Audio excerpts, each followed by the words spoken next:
A loss of life in an aviation accident is very unusual in the United States, and our heartfelt sorrow goes out to everyone that's affected. It affects us, it affects everyone around us.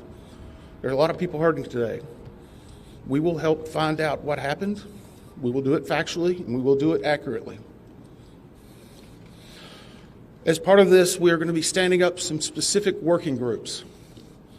Those working groups will be operations. They will be looking at the history of the accident flight and crew members' duties for as many days before the crash as appears relevant. We'll be forming a structures group, which will be the documentation of the airframe wreckage and the accident scene, including calculation of impact angles to help determine the plane's pre-impact course and altitude. We'll have a power plants group. They will do the examination of the engines and the engine accessories. We'll have a systems group. They will study the components of the plane's hydraulic, electrical, pneumatic, and associated systems, together with the instruments and elements of the flight control system. We'll have an air traffic control group.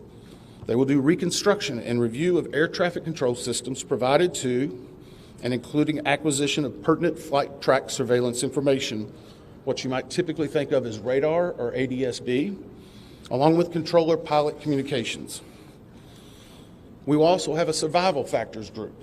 They will be doing the documentation of impact, forces and injuries, community emergency planning, and all crash and fire rescue efforts. Also, due to the unique nature of this crash, we will be having a helicopter group as well.